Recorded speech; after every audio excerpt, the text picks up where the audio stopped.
ഇന്ന് ഞാൻ കുഞ്ഞുങ്ങൾ സ്കൂളിൽ നിന്ന് വരുമ്പോഴത്തേക്കിനും അവർക്കൊരു റാഗിയുടെ കൊളക്കട്ട, നമ്മുടെ നാടൻ ഭാഷ പറഞ്ഞ കൊളക്കട്ടയെന്ന് പറയും, നിങ്ങളുടെ അവിടെയൊക്കെ എന്താ പറയുന്നത് എനിക്കറിയില്ല, കൊളക്കട്ട ഉണ്ടാക്കി കൊടുക്കാമെന്ന് വിചാരിച്ചു ഞാൻ. പക്ഷേ അത് കുഴച്ച് കഴിയുമ്പോഴാണ് ഞാൻ ഓർക്കുന്നത് വീഡിയോ പിടിക്കണമെന്നുള്ളത്.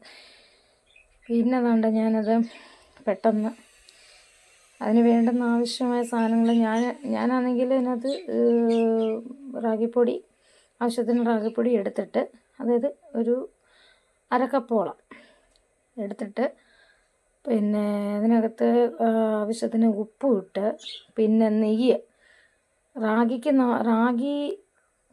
കൊണ്ട് നമ്മൾ എന്ത് സാധനം ഉണ്ടാക്കിയെന്ന് പറഞ്ഞാലും ഈ നെയ്യ് ഉണ്ടല്ലോ, നെയ്യ് അതിന് നല്ല ടേസ്റ്റ് തരുന്നൊരു സംഭവം കേട്ടോ. അപ്പം നെയ്യ് പിള്ളേർക്ക് വലിയ ഇഷ്ടമാണ്. അപ്പം നെയ്യ് അതിനകത്ത് ചേർത്തു. അതുപോലെ തന്നെ ആവശ്യത്തിന് ശർക്കര ചീവിയത്, അതേപോലെ തേങ്ങ ചിരകിയത്, ഇതൊക്കെയാണ് ഇതിനാവശ്യമുള്ള സാധനങ്ങൾ. പിന്നെ ഞാൻ ഇതിനകത്ത് റാഗിപ്പൊടി കുഴച്ച സമയത്തിനകത്ത് ശകലം ജീരകവും കറുത്ത എള്ളും ഇരിപ്പുണ്ടായിരുന്നു. അതും ഞാൻ അത് രണ്ടും കൂടെ ഞാൻ ശകലം ഒരു പിഞ്ച്, അതായത് നമ്മളിങ്ങനെ രണ്ട് വിരലും കൊണ്ട് നമ്മളിങ്ങനെ പിച്ചെടുക്കത്തില്ലയോ, അതേപോലെ ഒരു പിഞ്ച്. അപ്പം അത് ഇത്രയും കൂടെ ഞാൻ ഇതിനകത്ത് വെച്ചിട്ട് ഇനി കുഴച്ചിട്ട് കാണിച്ചു തരാവേ. ഇത് നമ്മളൊരു ഉരുളയാക്കിയിട്ട് അതിൻ്റെ നടുക്കുന്ന് നമ്മളിങ്ങനെ കുഴിച്ചു കൊടുത്തു.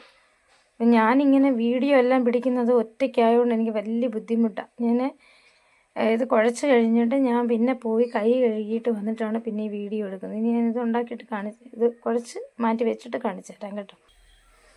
നമുക്ക് ആവശ്യത്തിനുള്ള തേങ്ങയും ശർക്കരയും കൂടെ നമ്മളിതിനകത്ത് മിക്സ് ചെയ്തിട്ട് തന്നെ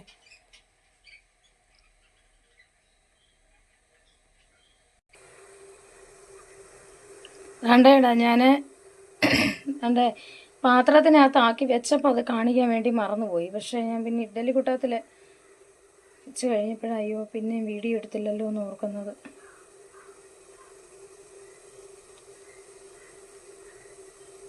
ഇനി വെന്ത് വന്നിട്ട് കാണിച്ചു തരാവേ.